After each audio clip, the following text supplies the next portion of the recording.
Hi folks, welcome to Wednesday. We are halfway through the week. There will be a lore video tomorrow on the Alpha Legion, so congratulations to them for winning the vote. They will be taken out of the voting for next week, and we will be replacing them with another faction, and the next vote will be over the weekend for Tuesday or Thursday of next week. So, if you like what I do, subscribe to the channel please, if you can. If you haven't subscribed yet and you're just wondering whether you should do so or not, please do so. And if you really like what I do, then the Patreon is down below, as well as all other doobly-doos like the free Discord that is down below, or at least on the community part of our YouTube page. Head on over there and come and have some fun. Let's get started with our hobby nightmares for Wednesday, shall we? Because we've got a few very, very interesting ones. Madman Robbie says, "Howdy North. I'm writing to you after probably the worst single experience I've ever had at a game store." Let's be honest, man, that's setting the bar a little high. Let's see. "I was out playing with a friend at the friendly local game store, and it was surprisingly busy, with 20 or 30 people there, aside from the staff. While we were playing, I made a joke about my friend's tactics, quote-unquote. Again, her really poor dice rolls. And she playfully slapped me in response. That's nothing new, and it wasn't a real slap. However, she temporarily forgot that I'm still recovering from wisdom teeth removal. Oh no. Don't headbutt her, please. This led to me clenching my jaw as blood started trickling out of my mouth. Oh, dude. I stopped thinking since I'm super nervous about making the bleeding stop. Except when she asks the nearest person for a cotton or a rag or something, he just cheers blood for the blood god, which then sparked a domino effect of blood for the blood god for what felt like an agonizingly long time. Finally, someone did come over with some cotton balls, and we left. But holy crap, was that an awful thing to experience." I mean, yeah, asking a room full of immature hobbyists, to help you out with a real situation isn't going to work, you know what I mean? But there you go. Also, since I don't feel like pushing negativity all the time, I felt like sharing a hobby not nightmare. A while back, I picked up some Retributor Sisters since I saw them on sale. While building them, I realised that through some Zechian plot I still don't quite understand, I ended up with a larger Sisters of Battle force than a Dark Eldar force in my collection. Surprised by this, I went about learning how to play Sisters, since I generally have no idea how to play most armies outside of Kill Team. When I mentioned this, some guys were more than happy to sit down and show me how to play Sisters. Nothing fancy, but I felt like sharing some positivity about nice strangers who were willing to help me learn more about the hobby. Happy wargaming, Robbie." Well, there you go. I mean, like, that is not a... The fact that is in a hobby nightmare, or in a story that we say, look at this thing that happened, isn't it great? I would say things like that happen all of the time. There are so many cool people in the hobby who will help you out with nearly anything. As long as you're good with them, as long as you're in the right crowd. Again, people shouting blood for the blood god and all that nonsense. Yeah, it's a meme culture, man. It's never going to go away. It's never going to leave us alone. And maybe it's me. Maybe it's me just being curmudgeonly and old. I'm being annoyed at nearly everything, Maybe I'm the problem, but still. The whole blood for the blood god thing, the shouting wah when you're an orc player, when you're doing anything on the tabletop. It grates. It grates. It generally turns people off of the hobby and of talking to you in general, because you seem like a raging lunatic. Anyway, all I know is, when I was running my own store, I used to have this all the time when people shout things out. Parents don't want to see that when they're starting the hobby with their kids. It just is what it is, Sam says, "Hi North, got a story that happened to me only last month. I apologise in advance about any spelling and grammar mistakes. I'm dyslexic." Okay, so I wanted to bring up a point about this, because this one wasn't so bad, but I've been getting a lot of letters that are beyond indecipherable, and it's like, if you got dyslexia, no problem, but there are certain ones that I do get in which it feels not disrespectful, but kind of like you've just slapped it together and thrown it to me and said, there, you sort it out and then read out on your channel, please. You know, if you have dyslexia, or if you do struggle to spell or to write coherently, get somebody else near you to proofread it before you send it to me. Hobby nightmares aren't very long, right? Sometimes they're 500 words, 1,000 words. Just get somebody to read through it with you, make sure it's readable, and then send it to me. That's what I would suggest. I think that's what Sam did as well. I started to change a few things around, but mainly it was fine. But some of the ones I do get, I haven't read out.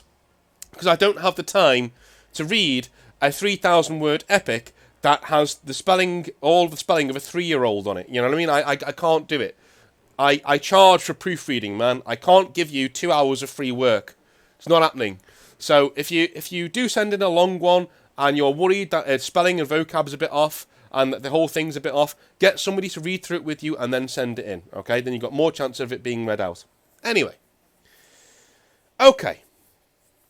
So I went down to my hometown to see friends and family, and me and my best friend met up for a game of Dead Man's Hand at the local hobby store. When we arrived, we found out there was a Yu-Gi-Oh! Tournament taking place. Oh dear. Listen, I've got nothing against people who play Yu-Gi-Oh! And card games. I've had bad experiences in hobby stores when there's been Magic the Gathering or Yu-Gi-Oh! Going on. It tends to be very shouty, very obnoxious, very borderline creepy. You know, there are some borderline creepy people in there, and most of you are fine. I just, you know, you remember what I just said about the orc players who shout "wah" and the blood for the blood god bros, people like that who are cringe in the hobby. Yeah, that in my experience, that's a lot of Magic the Gathering players. Now, I'm probably wrong, right? I am probably wrong, because I might have just had a few bad experiences in a few different stores, but still, The member of staff said there was room available for a wargaming table, and it was free. Excellent. There were 3 tables in total there. One table was being used by 2 guys playing Horus Heresy, who we will call Heresy Player 1 and Chad Heresy Player for reasons that will become apparent later.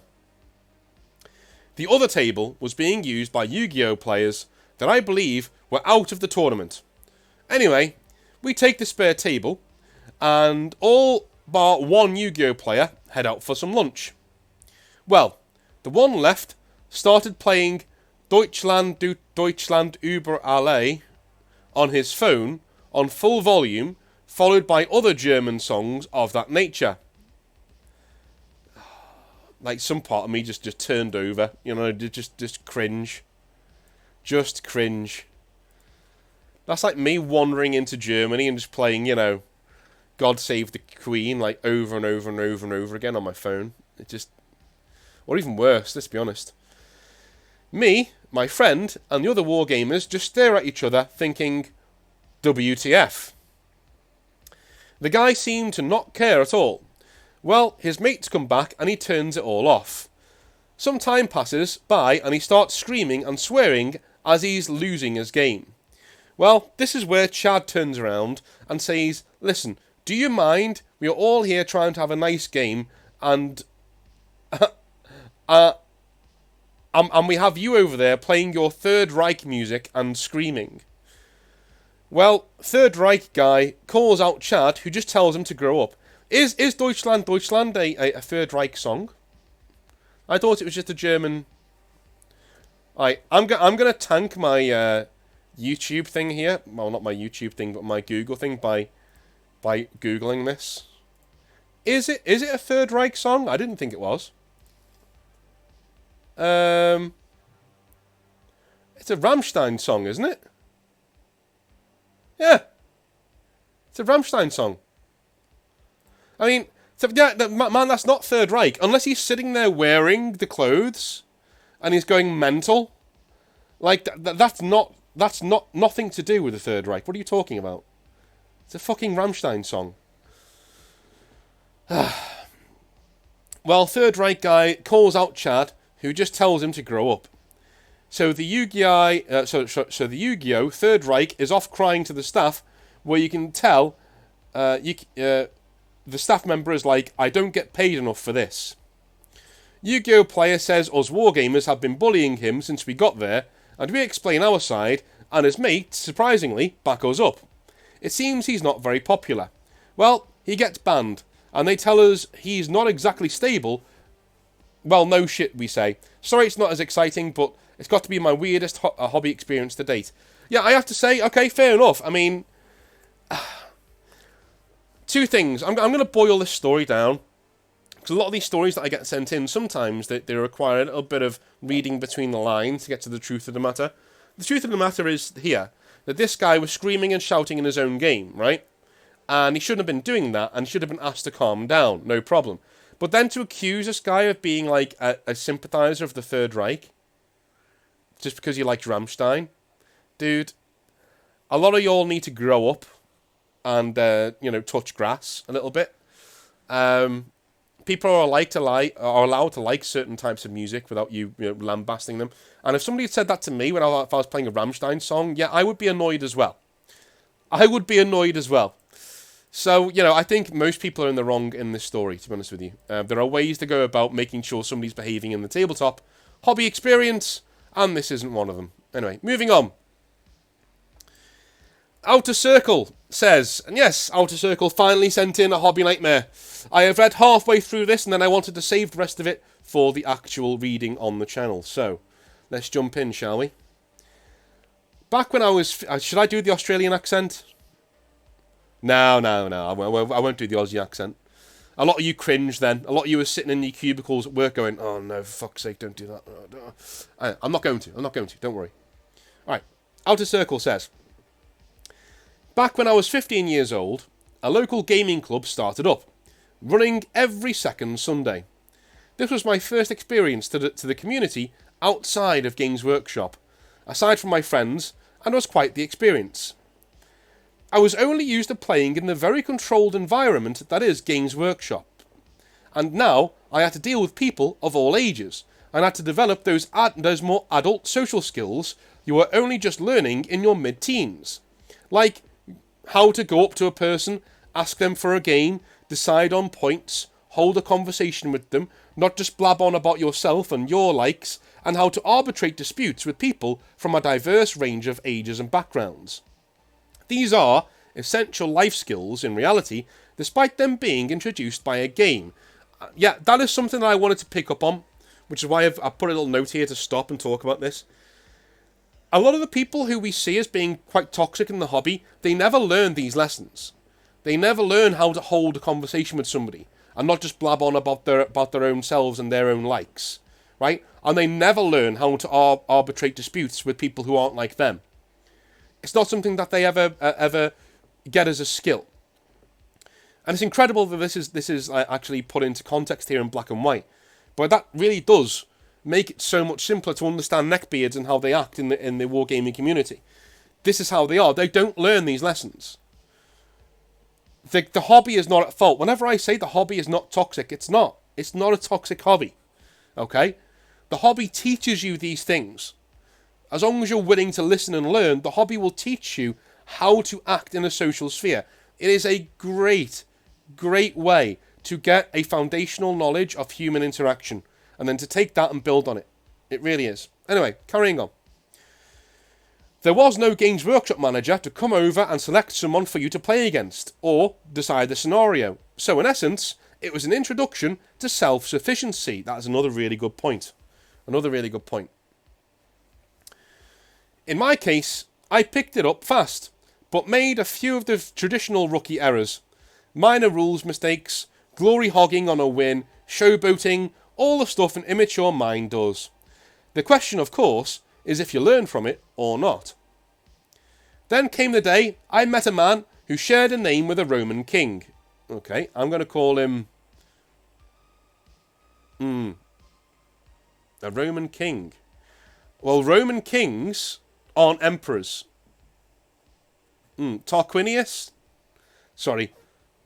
Dunking on people with classics knowledge shouldn't be a thing that I do on the channel. Anyway. And he was almost, but not quite, the stereotypical neckbeard. Trench coat in 40-degree Australian heat. Oh my god. Fedora and about a dozen rings on his fingers. A long red ponytail, he was a freckled neckbeard, that went halfway down his neck, but to his credit, he was skinny, and he did understand personal hygiene. Oh, there you go. This gentleman, who I'll call King, loved to play old school games at the club, and loved to introduce new players to said old games. Only thing is, whilst that's a cool idea on the surface, when you actually played him, his idea of an intro game was that he used his best stuff, played with full rules, and would pump the shit out of you. Oh, Jesus. This actually happened to me. I've said it before. This actually happened to me in 40k when I got back into it in university. Like, a friend introduced me to 40k by playing a 1,000 point game with me in my Grey Knights in 7th edition by using an artillery list of Tyranids, you know, who could fire tons of acidic stuff at me, and exploded everything at the top of turn 1. Held out his hand across the table and was like, good game. And I was like, Jesus, that's the hobby. I'm not doing this, you know. I was 10 minutes away from this channel never existing. Anyway, moving on. I remember my first ever game of Man O' War against him, and I had an Empire fleet he provided me with, whilst he himself proceeded to take the Dark Elves and a Black Ark. This won't mean a lot to anyone but the older gamers, but let me tell you how he played Warhammer Fantasy. Well, a Black Ark, even in Warhammer Total War, is way overpowered, so I assume he just blasted you off the tabletop when it came to that. Alright. There were so many races in the old world. So what faction does a super hard nerd who loves winning at all costs play? Chaos? No shooting. High Elves? Great shooting and magic, but too brittle. Empire? Balanced, yes, but they excel at nothing, really. No. This guy plays dwarves. Of course he does. No need to balance your army when you can just ignore the magic phase with runes and dispel scrolls. No need to use tactics or manoeuvre when you can just line up row of warriors or longbeards in front of your war machine gun line like a Saxon shield wall in front of Napoleon's artillery train. Every time, every game against him I played the exact same way, and he would always do the basic guess range maths. I placed my cannon 6 inches on, you deployed 12 inches on, you marched 8 inches, therefore you're about 22 inches away, and I will aim 4 inches short of that, so I guess 18 inches. And then he would proceed to perfectly land his cannons on your units. This would be bearable if he didn't feel the need to narrate the whole thing. He was also the kind of guy who would get visibly upset, turning beetroot red in the face when something, just one little thing, didn't go his way. I once used Tzeentch magic and turned a cannon crew into a unit of horrors, who then proceeded to charge the cannon next to them. This was unfair, apparently, because they were free units summoned through unfair magic, despite me needing to use a Lord of Change to actually get the spell past his endless dwarven anti-magic. Poor King, he lost a cannon. After beating the horrors, another of his cannons decided I didn't need that Lord of Change and placed a cannonball where his chest used to be. This is, of course, brought a greasy smile to his face, followed by another diatribe about how his superior generalship was allowing him to win games. Dude, this is literally one of the worst players I think I've read about, not because of his overt behaviour, not because of that, but because of the fact that nothing that he's doing is actually totally wrong. Bear with me, don't jump down my throat, right? If you were to have a go at this person, if you were to have a go at King in this scenario, you would look like the dickhead. Because everything that he's doing is very underhanded and very quiet. All he's doing is playing the game. He has plausible deniability. If you turn around and rage at this guy, like any bully out there, he can hold his hands up and say, hey man, it's just a game, why are you getting so defensive and angry, right? right? When you know, and he knows full well, he's been pressing your buttons the entire time because he's a prick. But to people around you in the hobby store, if you start laying into this guy, you look like the bad guy. The best stories that I get sent in, the ones that are really satisfying to read, are the ones with the overt dickheads. The ones who are loud and proud about themselves being these uber knobheads who everybody hates, right? And they get theirs in the end. Guys like this never seem to get theirs, because they're sly, they're underhanded, they're quiet, and they push you just enough to get a reaction out of you and to ruin your day. Fuck these guys. I would rather play a guy who tries to turn over, the entire table every time he loses something, than play a guy like this. Because a guy like this ruins your entire day. Whereas the former guy, the raging guy who's overt about it, he just ruins your game. This guy ruins your day. Carrying on. If you try to set up a table with some line of sight blocking terrain, he took away the hill he placed his cannons on, or took away the hill he placed his cannons on, he would just crack the sads and refuse to play. And if you played wood elves, as one girl did, he refused to play outright, as she could place woods down that also messed with his perfect gun lines. Yeah, dude, this guy's a fucking piece of shit. The most difficult part of playing against him, it was his constant need to talk about dwarves. Dwarf history, how cool they were, how they were the strongest race, before transitioning every time to how good Russian tanks were. What?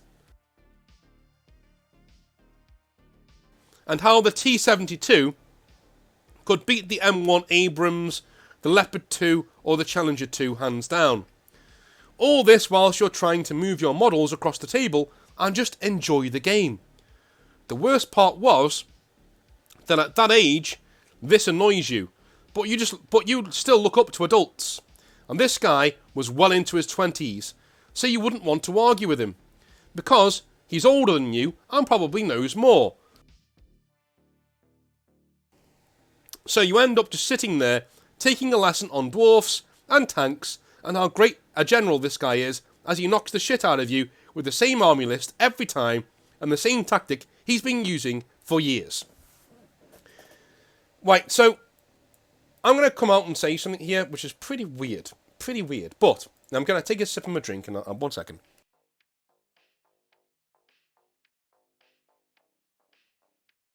Right. I firmly believe this kind of attitude, this is why fantasy battles went away. This is why Warhammer was nuked. The game of Warhammer eventually allowed people to do things like this, to play the same way, in the same format, for years and years and years and years and years. That's why Games Workshop nuked the entire thing and started again. Should they have done it? No. As far as I'm concerned, I love the old world. I love Warhammer. I'm glad they're bringing it back, but they'll still try and fuck it up some way. But this kind of attitude and this kind of reputation that Warhammer had as a really ridiculously hard game, that the barrier to entry was so big, because it was, in terms of spending money on old models, it was a dying game for that reason. But one of the other main reasons was people like this, who had one army and played it in the same way, year after year after year after year. Edition after edition after edition after edition. They played it in exactly the same way. That's one of the main reasons why we had the old world taken away from us, as guys like this. Just saying. And yeah, the grown-up thing, the point there, yeah, you need to be incredibly careful how you play with young people. No, don't quote me on that. You need to be incredibly careful with the way that you play war games with those who aren't as old as you. Especially those who are in their teens, right? Make sure that they're having a good time, and make sure that they're learning stuff about the game. Don't be a douche like this and play every game as if your life's depending on it, because let's be honest, it isn't. And if it is, you need other things going on in your life. So, let's carry on. There's no happy ending to this hobby nightmare, beyond me moving away once I hit a certain age. I never know if I would never know if he changed or stopped beating teenagers at old versions of Warhammer, and I cannot figure out to this day how this sort of behaviour became so widespread. For me personally, it had the second-hand effect of some of those behaviours rubbing off on me because of exposure to his toxic style for so long. I think this happens to many younger players, that some weird neckbeard like King tables them, and then the lesson they learn, that is, in order to succeed, they have to become more like King. That is completely true. That is completely true. That's a responsibility that we all bear. That's what I want to leave you on today. There is a responsibility that we all bear as wargamers to make sure that the next generation of wargamers coming through are chads who like blowing shit up, whether on their own side or on your side. That's the main reason why we love the hobby, and that's the main thing that we should be producing and nurturing in the younger members of our hobby. We are the coaches, we are the older guys, we are the guys who are meant to be setting the stage to get people into the hobby and make sure that it's a good place for everybody. We're fighting the good fight. We're doing it with Games Workshop, we're doing it with hobbyists in general, we're doing it with prices, we're doing it with the law. Everything that we're doing is celebrating the really cool parts about the hobby, so in the next 20, 30, 40 years, it's still here for our kids to enjoy and for their kids to enjoy. Let's carry on in that vein, shall we? I love you all a long time. I'll see you tomorrow for some Alpha Legion and some Cabal as well. Love you all. See you later. Have a good one. Bye.